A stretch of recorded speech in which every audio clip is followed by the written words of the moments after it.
Radio Publique Africaine.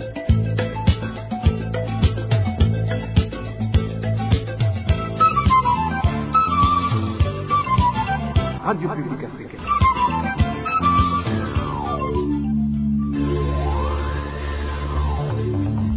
Ni umwanya w'amakuru mu Kirundi.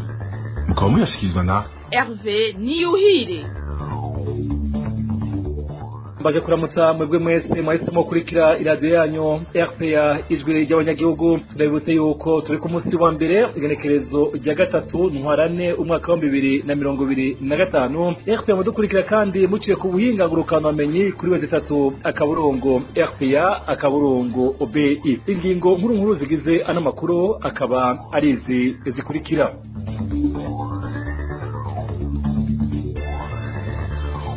Mu gisata kijanye n'umutekano abantu 15 barishwe mu ntara 9 zo mu gihugu mu kwezi kwa kabiri. Twari dusozereye mwana makuru maza kubikurikira. Nayo ingwano ziko zibera mu buseruko bwa Kongo ziko zituma abana batari bake bahunga ku bwinshi batari kumwe n'imiryango yabo. Ishamwe mpuzamakungu ryitaho abana UNICEF rikavuga ko benshi muri bo bamaze kugira iyahamuka.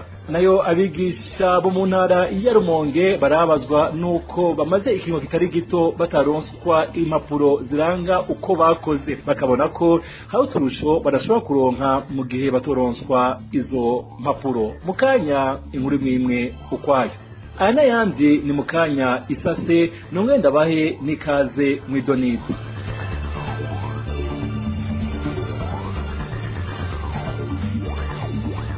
Ndasubiye kubaramutsa, reka ano makuru tuyahere mu bijanye n'impunzi. Impunzi zirenga ibice 53% z'abanyekongo bari kwahungira mu Burundi kuva mu ntango z'umwaka 2025 zigizwe n'abana bahunze ari bonyene, abandi bataye n'imiryango yabo. Muri uko guhunga amabi atandukanye y'intambara iri kwibera mu buseruko bwa Republika ya Kongo, abo bana bashikiye mu buzima bubi, aho bamwe basindikaye cyane. Ishirahamwe UNICEF risanzwe ryitaho abana ryo rikavuga ko benshi muri bo bamaze no guhahamuka. Ni nk'uko twateguriwe na Elvis Niyomwungere. Komine Rugombo mu ntara y'Ibitoke ni kimwe mu bibanza kigizwe n'igitigiri kinini cy'impunzi z'abanyekongo. Benshi muri izo mpunzi ni abana. Ibihe abo bana barimo nuko bamerewe ntibihumuriza, mu gihe abo bana bahunze amabi n'ubundi bubisha buri kubera mu buseruko bwa Republika Iharanira Demokarasi ya Kongo, kuko byandikwa na UNICEF mu itangazo ryayo ryo kuri uyu wa kabiri ntwarante. Benshi muri abo bana barangwa no guhahamuka. Abatari bake muri abo bana ntibakiri kumwe n'abavyeyi babo kuko bahitanywe n'izo ntambara, abandi nabo baburanye n'abo bavyeyi igihe cyo guhunga. Ishirahamwe ryitaho abana UNICEF ribandanya ribinyisha ko no muri bashasha bariko barashika mu Burundi bahunze izo ntambara, benshi n'abana baza atanumwe bari kumwe kandi b'inzira karengane. Izo mpunzi z'abana ziri mu buzima bubi, aho bakoraniye mu mashure no mu kibuga cy'umupira, ahantu zitaronka n'ivyankenerwa vy'ibanze. Indyane ziri mu buseruko bwa Kongo hamwe n'ingaruka zavyo vyerekana ko abo bana bahuye n'ihohoterwa rikomeye, harimo ubwicanyi, gufatwa ku nguvu no kujanwa ku rugamba ku gahato. Ku bwa UNICEF naho ivyo byose bigikenewe gusuzumwa, ikigaragara co nuko abo bana bari mu bihe bigoye kandi bakeneye gufashwa. Uretse ko babayeho mu buzima bugoye, abo bana baryama hasi mu ivu mu mbeho, aho mbere no kuronka amazi ari ikibazo gikomeye kiri mu bibahanze, ibituma bisanga mu ngwara zo gucibwamwo. Vyongeye benshi muri bo bagwaye ingwara zo gufungura nabi. Isoko ryacu aho abo bana bashikiye rivuga ko abo bana batagira cepfo na ruguru, bari mu bihe bibi kandi bakeneye gukingirwa vuba cane. Gushika uyu munsi komine Rugombo iharugwamwo impunzi z'abanyekongo 42,124. Arakoze mugezi wacu Elvis Niyomwungere. Tukivuga ibijanye n'impunzi nyene, impunzi z'abakongomani zahungiye ku mutumba wa Mutambara muri zone Gatete komine n'intara ya Rumonge zisaba gufashwa. Uretse ubwinshi bw'umurengera bwazo mu kibanza cyitwa Makombe zakiriwemwo ubwiranije n'abantu categezwa kwakira izo mpunzi, zivuga ko hari n'izindi ngorane nyinshi zijanye n'ifungurwa zinica ntikize, kubura uko bivuza hamwe n'isuku rike. Ido nido na Dinye Karondo. Izo mpunzi z'abakongomani ziri mu kibanza cyo mu Makombe muri zone Mutambara mu ntara ya Rumonge. Ico kibanza cyo mu Makombe cyari gitegekanije kwakira abantu 500. Uyu munsi kirimwo impunzi za baba 1500 kandi ku munsi aguma haza n'abandi. Nkuko isoko rya duhaye amakuru ribivuga, izo mpunzi zifise ingorane zitari zike. Hanyuma kubera ari ubwinshi bwabo hariho intambamyi y'uko hashobora kwaduka indwara z'ibintu umwanya n'umwanya kuko ni benshi cyane kandi n'ubu baguma bazi n'abatwari baramaze gusaba yuko bobongoreza mu zindi ntara. N'ingorane zo kwivuza ntizasigaye inyuma, ubona ko ibitaro vyaho ku Mutambara bitagira imiti. Isoko ryacu rirabitwiganira. Ikindi bashobora bafite ingorane yo kugenda kwivuza kubera bavuye ngaho mu Makombe bashobora kwivuza ku bitaro vyo ku Mutambara naho ngo nta miti usanga ihari, bigasaba yuko bashika muri hopitali mu Rumonge naho haca hasaba agatambuko katari gato kandi hagaca haba ikibazo ngo ca déplacement. Izo mpunzi zatanguye guhunga mu gice cya kabiri c'ukwezi kwa Ruhuma, ni nyuma yaho hadutse intambara mu buseruko bw'igihugu ca Republika Iharanira Intwaro Rusangi ya Kongo. Arakoze na mugezi wacu Dinye Karondo. Nayo abanyamwema bo mu ikambi ya Nakivale mu gihugu ca Uganda baterakamo abagira neza kubagarukira ko ngo kuko babayeho mu buzima butoroshe. Iruhande yo kubura ibikoresho byo kwikingira, bavuga ko n'agafashanyo k'amafaranga bahora baronswa kagabanijwe bigatuma ibintu vyunyuka. Emmanuel Niyungeko. Bari hagati ya 40 na 50 abanyamwema bari mu ikambi ya Nakivale mu gihugu ca Uganda ngo bahora baronswa imfashanyo higizwe n'ibikoresho vyo kwikingira. Imfashanyo yahagaze kuva hagati mu mwaka uheze w'2024. Umwe mu mpunzi zo mu ikambi ya Nakivale aravyigana. Mu myaka ishize gato gushika hagati mu 2024 baza bararonka ubufasha butandukanye, haba harimo amavuta ya vaseline n'ayandi mavuta y'ubundi bwoko yagenewe urukoba rw'umunyamwema. Hararonswa n'inkofero n'imipira y'amaboko maremare n'imitaka hamwe n'amarori kubera umunyamwema wese usanga afite ikibazo c'amaso. Rero uno munsi abantu bahora bafasha uno munsi ntabahari bitewe n'uruzuba rumena imbw'agahanga rwibonekeza muri no misi. Abo banyamwema bahura n'ingorane nyinshi. Iruhande y'uko kubura ibikoresho vyo kwikingira, bashikiriza ko n'agafashanyo k'amafaranga bahora baronswa n'ishirahamwe HCR ngo kagabanijwe kava ku 12,000 vy'amashiringi kaja ku 10,000, ibituma ibintu vyunyuka. Bagatera kamo abagira neza kubagarukirako ngo kuko babayeho mu buzima butoroshe. naho ibibazo ari byinshi abanyamwema bari hano Nakivale bahura navyo, muga hari ikibazo no munsi gikomeye c'uruzuba rudasanzwe. Uruzuba rurababangamira cyane, rero nkuko musanzwe mubizi urukoba rw'umunyamwema izuba nirukubiseko ruca rutangura kumera nk'urutukura, hanyuma hakaza kwibiherehere. Ivyo biherehere mu nyuma bikavamo kanseri. Rero abatari bake ivyo biherehere bazaba babifise. Ico basaba nuko hagize uwugira umutima w'impuhwe uwari we wese yoheza akabagarukirako akabaronsa ayo mavuta, iyo nkofero n'amarori, biraheza bigafasha. Isoko ryacu rivuga kandi ko iryo zuba rirenze urugero ari intambamyi kuri abo banyamwema bahora bisumamwo mu kuja guca ingero kugira bunganire imfashanyo bahabwa na HCR. Hatavuzwa abana batakija kw'ishure bagahitamwo kuguma imuhira kubera uko kubura uburyo bwo kwikingira. Arakoze na mugezi wacu Emmanuel Niyungeko. Mu kanya turabandanya n'amakuru twateguriye. RPA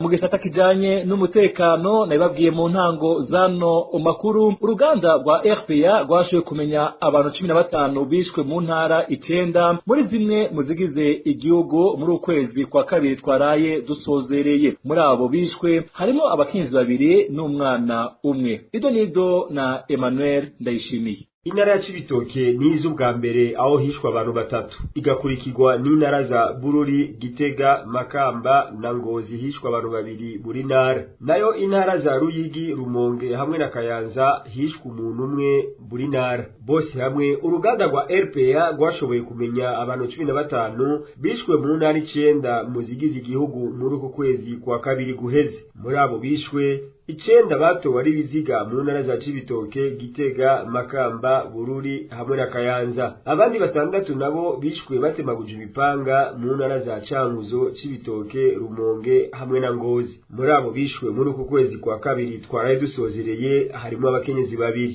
biciwe mu ntara za Makamba na Ruyigi. Muri uku kwezi kwa kabiri guheze harishwe umwana umwe mu ntara ya Cibitoke. Amatati yo mu muryango hamwe n'ubusuma nivyo vyagiye birashikirizwa kwa ariyo ntandaro y'ubwo bwicanyi. Nayo mu bagiye bamenyekanye ko bakoze ubwo bubisha nimbonera kure. Arakoze na mugezi wacu Emmanuel Ndayishimiye. Twananize amakuru twateguriye mu gisata kijanye n'uburimyi n'ubworozi. Bamwe mu barimyi barashima icumviro girirwa gushikirizwa n'umukuru w'inama ashinga amateka, aho yasaba ko abarimyi aribo bari bakwiye kugira uruhara rwa mbere mu ishingwa ry'ibiciro ku mwimbu wabo. Abaganiriye na RPA kuri uyu wa mbere basigura ko abarimyi aribo baba bazi uburyo bakoresheje kugira baronke umwimbu, kandi ko nivyo bakoresha mu kurima ibiciro vyavyo bihinduka ku munsi. Kurikira bamwe muri abo banyagihugu bayaze na RPA. Usanzwe ntibyumvikana ukungene leta yaza gushinga igiciro cy'umwimbo w'umurimyi itazi ubutame yagize, itazi ibyifuzo vyiwe. Twebwe turiko turarima twe tumenya mbega umukozi arima ahembwa angahe, kuko ntibahembwa mwe mu mihingo yose. Mbega ifumbire y'ikirundi ivugwa gute, ntiboneka hose ku rugero rumwe. Ugasha usanga rero ugiye gushinga ibiciro by'ibintu utakoze utakurikiranye, usanga bigoye. Ico cyifuzo cy'umukuru w'inama nshingamateka twacakiriye neza, kubera yuko umurimyi niwe abazi ubutane yagize, bomureka rero akaba ariwe rero ashinga igiciro ku kirimwa aba nyene yiyimburiye. Twarashinga ingingo y'umukuru w'inama nshingamateka ivyo yabwiye abashikiranganji 2 b'ubudandaji n'uburimyi. Leta siyoza gushingira ibiciro umurimyi niwe boreka bakavuga bonyine bakitorera igiciro, kuko hari igihe umwimbu w'abana agenze neza hama akabona ko vyoguguku. Twebwe ubwacu tubona ko iyo ngingo ifashwe ari nziza. Abarimyi nibo bokwipangira ibeyi ibiciro y'ibirimwa vyabo mu gihe bo baruha. Turasaba rero bikaca mu barimyi bose basanzwe barima bakatubaza ingorane duhura nazo, tukavuga amabeyi wacu dushaka kudandarizako, leta ikayakorerako kumvo zo kutatuvuna. Twasaba ko leta rero yokwikubita agashi ikatureka tukipangira amabeyi nk'uko umukuru w'inama nshingamateka yishikirije, bakaza bakatubaza tukipangira amabeyi batabajije abo bantu basesera abari mu komine ko n'abagwizatunga abo baramaze kuronka. Abo ntibarima, abo n'abantu bakoresha ivy'iwabo nyene, nuko twebwe turima nitwe turuha. Naho rero abatari bake bashimishijwe n'ico ciyumviro niboterera hagati mu ryinyo, kuko agatari gake ingingo bene izo zirerera mu majambo gusa. Ibigaragarira ku ngingo z'agahotoro zidasaba gufatwa na leta yonyene ubwayo, ititaye ku nyungu z'umurimyi n'iz'umunyagihugu muri rusange. Josiane Muzaneza aragaruka ku turorero tumwe. Kuva kuri iyi mpeshi iheruka leta y'u Burundi yarashinze igiciro ntabanduka. Uyu nuwahoze ari umushikiranganje w'uburimyi n'ubworozi Deogide Rurema. Ico gihe yari kashikiriza ibiciro vyari bihejeje gushingwa na leta, rimwo ibiciro yavuga ko ari ntabanduka. Bimwe muri vyo bikaba vyari biringanijwe uku gukurikira: intete z'ibigori zumye kiro nk'uko mubizi na 680, ibiraya ikiro ku murimyi n'amafaranga 700, umuceri gasekuye bita iron w'intete ngufi ikiro ku murimyi n'amafaranga 830, umuceri wera w'intete ngufi ikiro n'amahera 950 ku murimyi, umuceri w'intete ndende kiro n'amafaranga 860 ku murimyi, umuceri w'intete ndende wera kiro amahera ku murimyi 1000. Aha hari muri ruheshi 2021. Inyuma y'imyaka yaba 4 ivyo biciro nibirigera bisubirwamwo hisunzwe ibihe igihugu kirimwo, uretse ku giterwa c'ibigori leta yashizemo umwete mu kukivyaza umusaruro. No kuvuga ko umurimyi akigurisha ibiraya kuri ya mafaranga 700 ku kiro, umudandaza akaba ari we ahungukira kuko aheza akakigurisha amafaranga atari munsi y'1500. Iyo ngingo yo guhohotera abanyagihugu n'ubirabandanya, naho mu majambo leta idasiba kwerekana ko iriko ikora ibishoboka byose bigarukira umunyagihugu. Aha umushikiranganje Prosper Dodiko yakoreye mu ngata Rurema yari mu nama nshingamateka mu mpera z'ukwezi kwa kabiri uyu mwaka.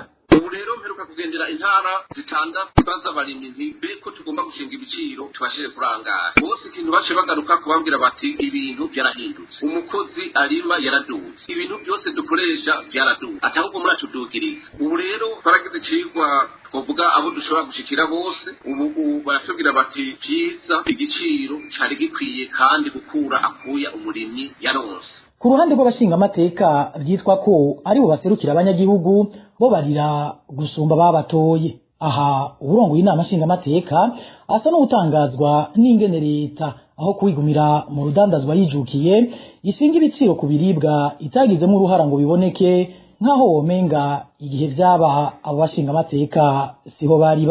Gerard Ndabirabe yagize ati kwisuze uko twagiye tubibona ibiciro mu bintu bijanye no kugwiza umwimbu ntabwo ari leta kuko leta ni producer abaproducer abarimyi leta iraherekeza ikerekera abarimyi ukabona irima iracuruza uwurima niwa propose ibiciro kuko niwazi ingene aruha ntabwo ari leta izoza kuvuga ngo ibi bintu ngo ni byinshi tubigabanya ibiciro apana. Ico bikoze abarimyi ubwanwa bwarapfutse umunwa. Uyu murimyi yaganire na RPA amenyesha ko uretse ko amafaranga amajana 9 bategetswe gutanga ku muceri atabaho noneho bawushira ku bihumbi 4 baguma bakorera guhomba baravye uburyo bisigaye bibasaba mu kuburima. Ifumbire tuyironka igura kuri mageni umufuko numba amajana 2 kilo senkani amazi kuvomera imiceri sinda kuvomera twesha amotopompe dukoresha ibitoro by'aratsinze ibuni tuyigura amafaranga 40 ikindi rero tubona ibiciro leta yofatirako ku biterwa vy'umuceri ikiyo nk'abarimyi kugira ngo 500 niho tubona ko twohava twunguka ko n'ahandi ho ibiciro bikorotse bigasira nk'uko byahora nta n'umurimyi ubashitira kurima. Mu gushinga ivyo biciro biri hasi cane leta yitwaza ko ari ukugira abarimyi ntibikike mu kiza ngo bunguke menshi ariko ntikibuza ko yoyo yunguka amafaranga amajana 9 yose ku kilo c'ibigori yaguriye abarimyi ibigori hiza igahindukira ikabagurisha ko naho nyene isorosoro bakagira kubura umwimbu babiri yakuya na nyamwimbu bigahera uboreye mu bubiko bw'ikigo ca leta Anagesa. Ibi nizo tuzogaruka ko mu makuru yacu yo hanyuma. Arakoze na Josiane Muzaneza. Tukiri muco gisata nyene c'uburimyi n'ubworozi munakuru keza ku borozi b'inka hamwe n'abadandaza b'ivyo bitungwa mu ntara ya Kayanza ko bemerewe gusubira gushora inka zabo mu masoko. Ni nyuma yaho hafatiwe ingingo ko ataruja n'uruza rw'ivyo bitungwa kubera ingwara y'isuna yo mu binono ifata izo ntungwa yari imaze kugwirirana. Ni nk'uko twateguriwe na Clovis Niyonzima. Kuva aho amatari w'intara ya Kayanza Colonel Remicisha hayo ategekeye yuko kuva ku igenekerezo rya 2029 no mwaka aborozi b'ibitungo byo mu bwoko bw'inka hamwe n'abadandaje b'inyama ko uruja n'uruza rw'ivyo bitungwa ruhagaritswe kubera indwara yitwa isuna ikarira ivyo bitungwa ikambere ko ataniyirekuriwe gushoka mu isoko kuri uyu wa 2024 ruhuhuma uno mwaka. Amatari w'iyo ntara mwitangazo ryiwe yamenyesheje ko amasoko yose y'inka mu ntara rongoye yuguruwe kandi ko aborozi n'abadandaza b'inka bemerewe gusubira gushora inka zabo muri ayo masoko. Iyo ngingo akaba yayifashe hisunzwe n'ivyegeranyo vyagiye biratangwa n'ibiro vy'ibidukikije uburimyi n'ubworozi muri iyo ntara vyerekana ko ibitungwa vyari vyarafashwe n'ingwara ya suna ifatira mu binono vy'inka yaheze. Amakuru dukura mu ntara ya Ngozi yemeza ko naho nyene isoko ry'inka riri muri komine Gashikanwa mu ntara ya Ngozi ririko rirakora ukuri kwamye. Ivyo biruko mu gihe mu ntara c'ibitoki ho ingingo yo guhagarika uruja n'uruza rw'ivyo bitungwa cane cane inka yafashwe gw'ikendekezo rya 18/0 uno mwaka igikurikizwa. Arakoze na Clovis Niyonzima. Mukaya twandanyiriza amakuru twateguriye mu gisata kijanye n'indero cyo kimwe n'imibano. Kuva aho amatari w'intara ya Kayanza Colonel Remicisha hayo ategekeye yuko kuva ku igenekerezo rya 2029 no mwaka aborozi b'ibitungo byo mu bwoko bw'inka hamwe n'abadandaje b'inyama ko uruja n'uruza rw'ivyo bitungwa ruhagaritswe kubera indwara yitwa isuna ikarira ivyo bitungwa ikambere ko ataniyirekuriwe gushoka mu isoko kuri uyu wa 2024 ruhuhuma uno mwaka. Amatari w'iyo ntara mwitangazo ryiwe yamenyesheje ko amasoko yose y'inka mu ntara rongoye yuguruwe kandi ko aborozi n'abadandaza b'inka bemerewe gusubira gushora inka zabo muri ayo masoko. Iyo ngingo akaba yayifashe hisunzwe n'ivyegeranyo vyagiye biratangwa n'ibiro vy'ibidukikije uburimyi n'ubworozi muri iyo ntara vyerekana ko ibitungwa vyari vyarafashwe n'ingwara ya suna bifatira mu binono vy'inka yaheze. Amakuru dukura mu ntara ya Ngozi yemeza ko naho nyene isoko ry'inka riri muri komine Gashikanwa mu ntara ya Ngozi ririko rirakora ukuri kwamye. Ivyo biruko mu gihe mu ntara c'ibitoki ho ingingo yo guhagarika uruja n'uruza rw'ivyo bitungwa cane cane inka yafashwe gw'igenekerezo rya 18/0 uno mwaka igikurikizwa. Mu gisata kijanye n'indero basaba guhabwa impapuro ziranga uko bakoze n'ingene bigenjeje mu kazi kabo ka misi yose, ivyo bita bulletin de notation mu rurimi rw'igifaransa. Aba sabandi n'abigisha mu ntara ya Rumonge, aho bavuga ko bituye inzego zitandukanye ariko bikabipfa gusa. Muri kino gihe bafise ubwoba ko hari ivyo bashobora kubura kubera izo mpapuro. Walter Kwizera yaruteguriye ino nkuru. Abigisha bo mu ntara ya Rumonge yose ukingana nta numwe yigeze ahabwa urwo rupapuro ruranga uko bakoze nuko bigenjeje mu mwaka wa 2022 ushirwa 2023, urupapuro bita bulletin de notation. Nkuko bishikirizwa na bamwe muri abo bigisha, gushika uyu munsi ntibazi gituma batahawe izo mpapuro nkuko vyahora. Mu gihe rero bijanye no kongerwa umushahara, kuduzwa igarade n'ibindi vyahora bikorwa hisunzwe izo mpapuro bita bulletin de notation, abo bigisha bo babona ko umwaka wa 2022 ushirwa 2023 ushobora kubabera impfagusa. Ebwe abigisha bo muri province Rumonge yateye Rumonge hari umwaka wa bulletin de notation aduhaye 2022 umwaka twenga arukora ariko bavyoye basanzwe tera mukuru wasuye yateye igumuko ariko bahindurangira amaze asisiteme ashama university ubu turabaza ntituwe niyo umuntu azobwira reclamation isanzwe taraha yagije umwaka turabona ko azoba impfagusa. Mu kababaro kenshi abo bigisha bavuga ko bariko bararenganywa kuko naho habaye impinduka mu buyobozi bw'indero, ico gikorwa cari gisanzwe gikorwa buri mwaka, mbere ku bwabo n'ubu bakavuga ko kiba carakozwe iyo hataba gusamara kw'abayobozi b'indero. Byabaye muri province yose, ni province Rumonge, mugabo muri Rumonge kubera bama bagira amazi y'amanyanga sinzi ko ari kuba inkombe ahandi mu zindi ntara barabakora bose bulletin de notation, ariko turabona ko twarenganijwe arenganyijwe n'abotu kubera ubugito bw'abategetsi b'indero mu Rumonge, kuko n'uwo mudete uri yaraharoye yageza gushika ari abakurikirana tirisiki barabayinote barakora. Rero ico bituma vyadutangaje kubera amanyanga yabo. Amakuru ava mu bigisha baho mu ntara ya Rumonge abandanya amenyesha ko baheruka no gutangazwa n'ingene bagiye babona babaha izo mpapuro z'umwaka wa 2024 uheze, mu gihe iz'umwaka wa 2022 ushirwa 2023 gushika ubu atanagakuru kazo bafise. RPA twarondeye umuyobozi w'indero mu ntara ya Rumonge kugira agire icyo ashikirije kuri ico kibazo cyabo bigisha, ariko telefone yiwe yahamagara akabura uwitaba. Reka dushimire na mugenzi wacu Walter Kwizera. Nayo mu gisata kijanye n'imibano, abanyagihugu bo muri komine Nyanzarake mu ntara ya Makamba baragayizwe umutima n'iduga ry'ibiciro ku ifungurwa nka vyose vyankenerwa. Mu kiringo c'ukwezi kumwe hari ifungurwa vyongerewe ko amafaranga arenga ibihumbi 2, ibindi navyo bikaba bigoye kuronka. Abo banyagihugu bamenyesha ko badatahura igituma ubushikiranganji bw'ubudandaji butagenzura ivyo biciro. Eric Niyonzima.